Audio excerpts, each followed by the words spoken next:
कर दीजिए। अब हम पढ़ेंगे टाइप्स ऑफ वेक्टर्स। तो आज का टॉपिक यही होने वाला है, टाइप्स ऑफ वेक्टर। तो टाइप्स ऑफ वेक्टर में हम डिफरेंट तरीके के वेक्टर्स पढ़ेंगे। पहला वेक्टर इसमें आता है पैरेलल वेक्टर्स। पैरेलल वेक्टर्स क्या होते हैं? Two vectors are said to be parallel if their direction should be same. उनका डायरेक्शन सेम है और मैग्नीट्यूड ज़रूरी नहीं है कि वो सेम हो। मतलब ये डायरेक्शन, ये वेक्टर क्या पैरेलल है? ये वेक्टर पैरेलल हैं क्योंकि भले ही इनका मैग्नीट्यूड सेम नहीं है बट इनका डायरेक्शन सेम है। इसी तरीके से ये वेक्टर क्या पैरेलल हैं? तो ये वेक्टर भी पैरेलल हैं क्योंकि इनका डायरेक्शन सेम है, भले ही मैग्नीट्यूड सेम नहीं है। तो ऐसे वेक्टर्स को हम कहते हैं पैरेलल वेक्टर्स। नेक्स्ट वेक्टर्स हैं इक्वल वेक्टर्स। तो इक्वल वेक्टर्स कौन से वेक्टर्स होते हैं? ऐसे वेक्टर्स जिनका मैग्नीट्यूड और डायरेक्शन दोनों सेम है। जिनका मैग्नीट्यूड और डायरेक्शन दोनों सेम है उसे हम कहते हैं इक्वल वेक्टर्स। मतलब इस तरीके के अगर कुछ वेक्टर हैं दोनों, जिनका दोनों का जो मैग्नीट्यूड है और जो डायरेक्शन है वो सेम है, तो ये कहलाते हैं इक्वल वेक्टर्स। तो ये होते हैं इक्वल वेक्टर्स। तो मैंने आपको दोनों बता दिए हैं। पैरेलल वेक्टर्स वो होते हैं जिनका डायरेक्शन तो सेम होता है बट मैग्नीट्यूड डिफरेंट होता है, और इक्वल वेक्टर्स में क्या होता है? डायरेक्शन भी सेम होता है और मैग्नीट्यूड भी सेम होता है। नेक्स्ट वेक्टर है एंटी पैरेलल वेक्टर। तो एंटी पैरेलल वेक्टर क्या होते हैं? ऐसे वेक्टर को हम एंटी पैरेलल कहेंगे जिनका डायरेक्शन अपोजिट है बट मैग्नीट्यूड ज़रूरी नहीं कि सेम हो। मतलब जिनका डायरेक्शन तो अपोजिट है, जैसे कि ये एक वेक्टर हुआ और ये एक वेक्टर हुआ, तो इनका मैग्नीट्यूड तो डिफरेंट है बट इनका डायरेक्शन अलग अलग है, तो इसे हम कहेंगे एंटी पैरेलल वेक्टर। सो देखिए, अगर हम इस तरीके से एक वेक्टर बनाते हैं और इस तरीके से एक वेक्टर बनाते हैं तो ये एंटी पैरेलल वेक्टर हैं क्योंकि दोनों का डायरेक्शन अलग अलग है भले ही मैग्नीट्यूड डिफरेंट है। तो अगर हम इस तरीके से बनाएंगे, ये वेक्टर वाला है, ये दूसरा वेक्टर है, तो ये भी एक एंटी पैरेलल वेक्टर होंगे क्योंकि ये इनका डायरेक्शन तो अलग अलग है पर मैग्नीट्यूड सेम नहीं है, तो ये एंटी पैरेलल वेक्टर होंगे। नेक्स्ट वेक्टर है अपोजिट वेक्टर्स। तो अपोजिट वेक्टर्स अपोजिट तब कहलाए जाएंगे जब उनका मैग्नीट्यूड सेम हो और डायरेक्शन अपोजिट हो। मतलब इस तरीके से डायरेक्शन तो अपोजिट है बट मैग्नीट्यूड भी सेम है, तो ऐसे वेक्टर्स कहलाएंगे अपोजिट वेक्टर्स। नल वेक्टर्स। नल वेक्टर्स कैसे वेक्टर्स होंगे? नल वेक्टर्स वो वेक्टर होंगे जिनका मैग्नीट्यूड ज़ीरो होगा। तो आप मुझे बता सकते हैं कि मैग्नीट्यूड जिनका ज़ीरो होगा उसके वेक्टर को हम रिप्रेजेंट कैसे करेंगे? उसके वेक्टर को हम पॉइंट से रिप्रेजेंट करेंगे, क्योंकि मैंने आपको शुरुआत में ही बताया था वीडियो के कि ये जो मैग्नीट्यूड होता है किसी वेक्टर का वो हम उसकी लेंथ से डिनोट करते हैं। पर अगर कोई मैग्नीट्यूड ही नहीं है तो उसकी क्या लेंथ होगी? उसकी लेंथ कुछ नहीं होगी, तो मतलब हम उसे पॉइंट से रिप्रेजेंट करेंगे इस तरीके से। तो नल वेक्टर ऐसे वेक्टर होते हैं जिनका मैग्नीट्यूड ज़ीरो होता है। इसके नाम से ही इसकी प्रॉपर्टी हमें पता चलती है। नेक्स्ट आते हैं ऑर्थोगोनल वेक्टर्स। तो ऑर्थोगोनल वेक्टर्स क्या होते हैं? When two vectors are perpendicular to each other then they are called as orthogonal vectors. मतलब जब दो वेक्टर्स एक दूसरे पे परपेंडिकुलर होते हैं, जैसे कि इस तरीके से ये ए वेक्टर है, ये मान लीजिए ये बी वेक्टर है, तो ये परपेंडिकुलर है एक दूसरे पे, तो ये एक ऑर्थोगोनल वेक्टर है। तो those vectors which are perpendicular to each other are known as orthogonal vectors. Next vectors आते हैं को इनिशियल वेक्टर्स। तो को इनिशियल वेक्टर्स क्या होते हैं? ऐसे वेक्टर्स जिनका सेम इनिशियल पॉइंट होता है। मान लीजिए ये ए पॉइंट है और इससे दो वेक्टर निकले हुए हैं इस तरीके से, और जिसका नाम है बी, इसका नाम है सी। तो आप देख सकते हैं दोनों का सेम इनिशियल पॉइंट है, तो ये दोनों वेक्टर्स कैसे हो जाएंगे? ए बी और ए सी कैसे वेक्टर्स हो जाएंगे? ये हो जाएंगे को इनिशियल वेक्टर्स क्योंकि इनका क्या है? सेम इनिशियल पॉइंट है, तो ये हो जाएंगे को इनिशियल वेक्टर्स। नेक्स्ट आते हैं को प्लेनर वेक्टर्स। तो हम किसी भी दो वेक्टर्स को को प्लेनर तब कहेंगे जब वो सेम प्लेन पे लाई कर रहे हो। मान लीजिए आपको इस तरीके का एक प्लेन दिया हुआ है बना के और इस पे दो वेक्टर्स इस तरीके से हैं, तो ये दो वेक्टर्स सेम प्लेन पे हैं, तो ये को प्लेनर वेक्टर्स हो जाएंगे क्योंकि they lie on the same plane. Third आते हैं कोलिनियर वेक्टर। तो कोलिनियर वेक्टर वो होते हैं जो सेम लाइन प्लेन पे हों। मतलब एक वेक्टर अगर इस डायरेक्शन में है तो एक वेक्टर इस डायरेक्शन में, तो ये कोलिनियर वेक्टर हो गए। मतलब वो सेम लाइन प्लेन में फॉलो कर रहे हों, तो उसे हम कहते हैं collinear vectors. Two vectors are said to be collinear if they lie on the same line plane. अब नेक्स्ट टॉपिक आता है component breakdown of a vector. मतलब हम किसी भी वेक्टर को उसके कंपोनेंट्स में तोड़ सकते हैं। किस तरीके से तोड़ सकते हैं? देखिए, अगर मान लीजिए कोई वेक्टर है,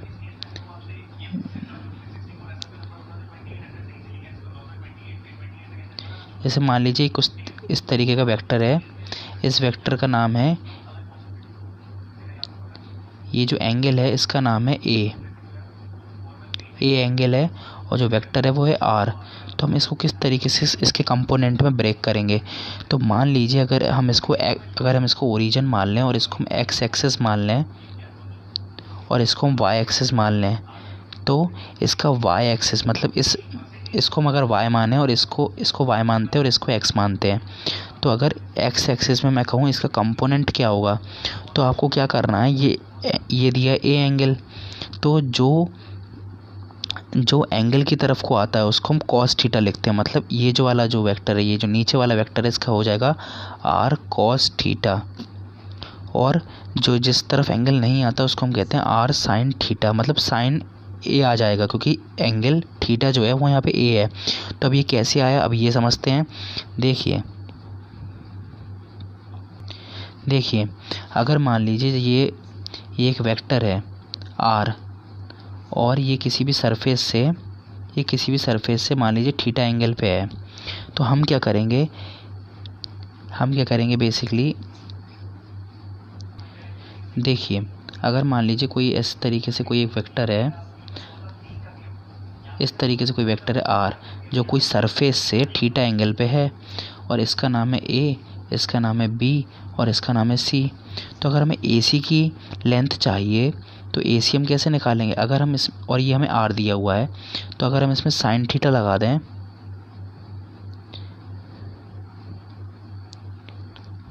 तो देखिए अगर ये इसको हम इस तरीके से मैच कर दें, तो देखिए साइन थीटा क्या होता है, परपेंडिकुलर अपॉन कॉस थीटा लगाएंगे,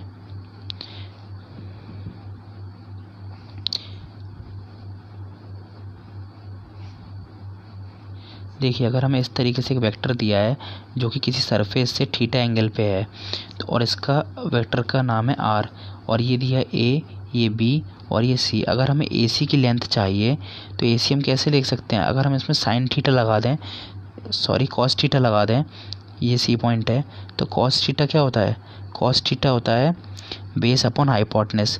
तो अगर हम इसको इस तरीके से अगर ज्वाइन कर दें तो ये ट्राइंगल बन गया। अब इसमें कॉस थीटा लगाएंगे तो क्या होता है, बेस अपॉन हाइपोटेनस, तो बेस हो जाएगा ए सी और हाइपोटेनस कितनी हो जाएगी, आर हो जाएगी। तो अगर हम ए सी निकालेंगे तो ए सी कितना आ जाएगा, आर कॉस थीटा। तो इस तरीके से हम कंपोनेंट में ब्रेक करते हैं।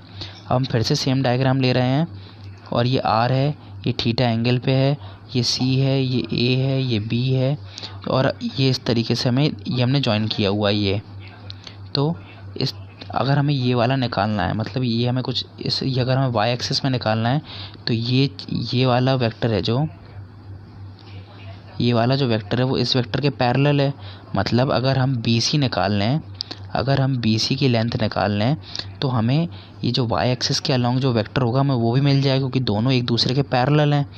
तो देखिए अगर हम इसमें साइन थीटा लगा दें, साइन थीटा, तो साइन थीटा क्या होता है, परपेंडिकुलर कितना है यहाँ पे, बी सी अपॉन हाइपोटेनस आर हो जाएगा।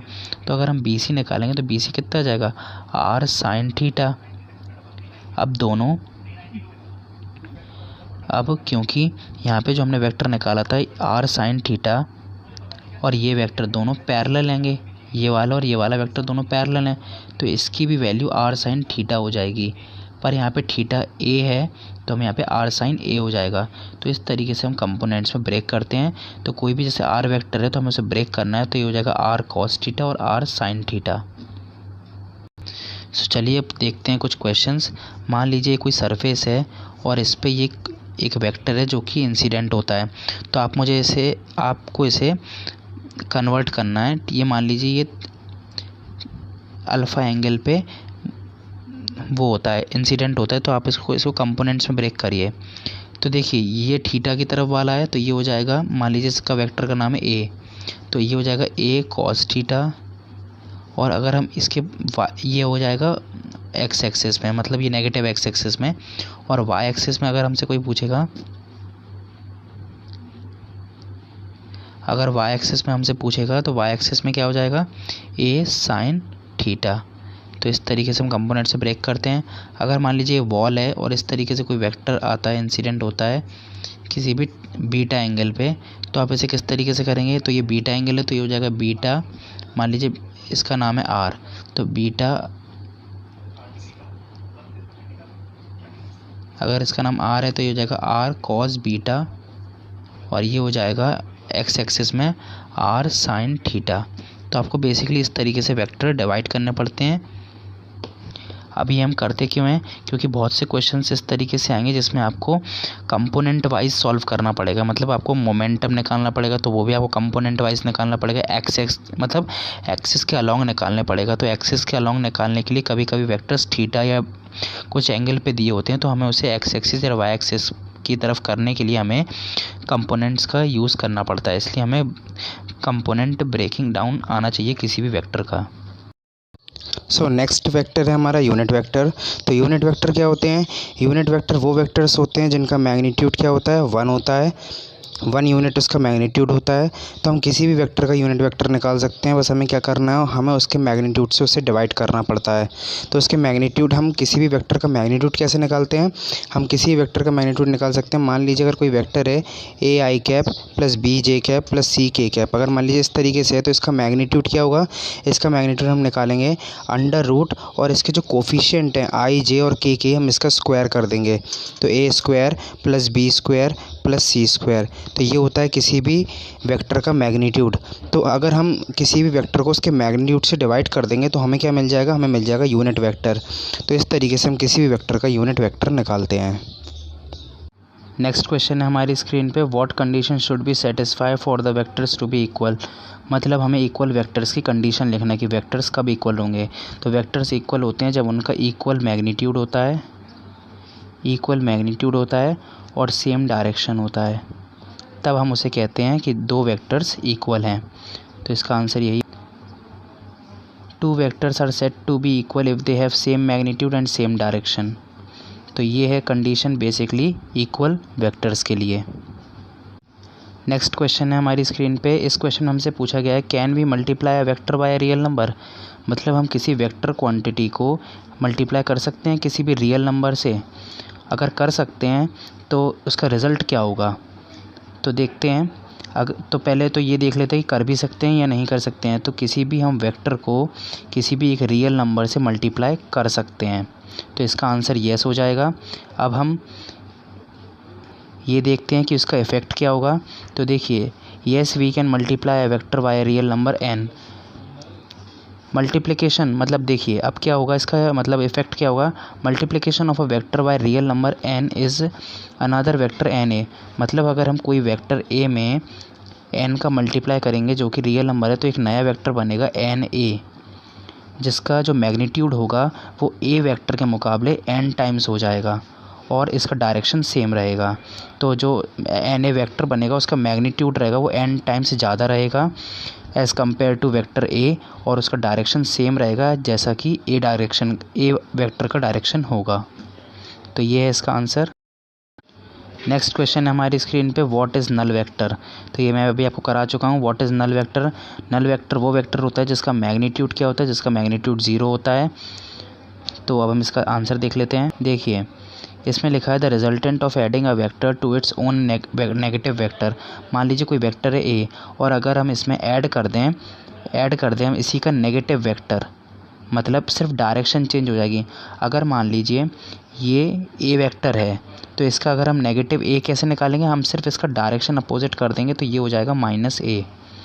तो इस तरीके से, तो अगर हम किसी भी वेक्टर ए में ऐड कर दें उसी का नेगेटिव वेक्टर, सिर्फ हमें उसकी डायरेक्शन चेंज करने पड़ती है नेगेटिव करने के लिए, तो ये एक हमें 0 देगा जो कि नल वेक्टर होगा। तो ये भी एक डेफिनेशन है नल वेक्टर की, वरना आप ये भी लिख सकते हैं, in other words a null vector is a vector which does not have any magnitude और मैग्नीट्यूड इज़ इक्वल टू 0। इसको हम कहते हैं नल वेक्टर। नेक्स्ट क्वेश्चन है स्क्रीन पे, what is the resultant vector. Resultant vector क्या होता है, तो हम देखते हैं रिजल्टेंट वेक्टर क्या होता है। देखिए जब भी कोई दो वेक्टर्स होते हैं, मान लीजिए ये पी वेक्टर है और ये क्यू वेक्टर है, तो अगर हम ये क्यू वेक्टर है, तो अगर हम दो वेक्टर्स को कंबाइन कर देते हैं, मतलब हम जैसे हमने ये पी वेक्टर बनाया और पी की टेल से हमने, मतलब पी के हेड से हमने क्यू का टेल जोड़ दिया, तो इस तरीके से कुछ एक रिजल्टेंट वेक्टर यहाँ पर आएगा आर। तो ये जो रिजल्टेंट वेक्टर होता है इसका जो मैग्नीट्यूड होता है वो इन दोनों वेक्टर के जो मैग्नीट्यूड का सम होगा या फिर जो एवरेज होगा उसके बराबर होगा, और डायरेक्शन इन दोनों वेक्टर के रिजल्टेंट डायरेक्शन के इक्वल होगा। देखिए, द रिजल्टेंट वेक्टर ऑफ 2 और more vectors is a single vector. ये एक सिंगल वेक्टर होता है किसी भी 2 और मोर वेक्टर्स का resultant which produces the same effect as the individual vectors together produce. मतलब अगर ये 3 वेक्टर्स का रिजल्टेंट मिला के कुछ वेक्टर आ रहा है आर, मतलब मान लीजिए कोई 3 वेक्टर है ए बी सी और इसका रिजल्टेंट वेक्टर है आर, तो जितना इफेक्ट ये तीनों मिलकर प्रोड्यूस करेंगे उतना ये अकेले प्रोड्यूस कर देगा इफ़ेक्ट, और इसका मैग्नीट्यूड भी इसके एवरेज और इसके सम के बराबर हो सकता है। तो पर ये जो इफ़ेक्ट होगा तो ये जितना तीनों मिलके इफ़ेक्ट जो करेंगे ये वो अकेला ही कर देगा। सो इसमें यही लिखा है which produces the same effect as the individual vectors together produce. तो ये होता है रिजल्टेंट वेक्टर। नेक्स्ट क्वेश्चन है, इसमें हमें ट्रू और फॉल्स बताना है। सिंपल क्वेश्चन है, read each statement below carefully and state whether the reason true or false. पहला है इसमें the magnitude of a vector is always a scalar. अब हम पहले मैं आपको बता दूं मैग्नीट्यूड हम निकालते कैसे हैं। तो अगर कोई भी वेक्टर है A i cap plus B j cap plus C k cap, तो कोई भी वेक्टर होता है बेसिकली, तो हम क्या करते हैं, पहले देखिए मैं आपको आई जे के बता देता हूँ, क्योंकि देखिए अगर ये मान लीजिए 3 कोऑर्डिनेट सिस्टम है एक्स वाई, देखिए अगर ये एक 3 डायमेंशनल कोऑर्डिनेट सिस्टम है, ये एक्स एक्सिस है, ये वाई एक्सिस है और ये जेड एक्सिस है, तो हम जो यूनिट वेक्टर निकालते हैं एक्स एक्सिस के अलोंग उसको हम डिनोट करते हैं आई से, आई कैप, और हम वाई एक्सिस के अलोंग जो यूनिट वेक्टर निकालते हैं उसे हम कहते हैं जे कैप, और जो हम जेड एक्सिस के अलोंग जो हम यूनिट वेक्टर निकालते हैं यूनिट वेक्टर जिसका मैग्नीट्यूड 1 होता है उसको हम कहते हैं के।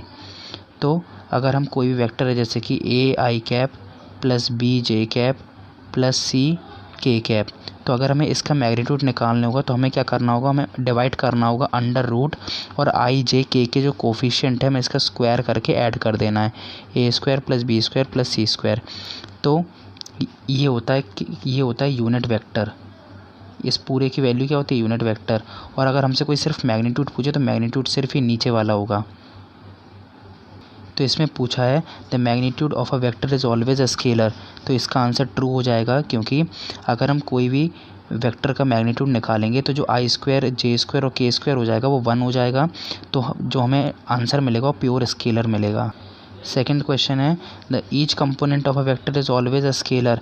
मतलब जब हम किसी भी वेक्टर के कंपोनेंट करते हैं, मतलब ये इस तरीके से अगर कोई वेक्टर है एफ मान लीजिए कोई वेक्टर है और ये थीटा एंगल पे है, तो ये हो जाएगा एफ कॉस थीटा और ये ऊपर वाला हो जाएगा एफ साइन थीटा।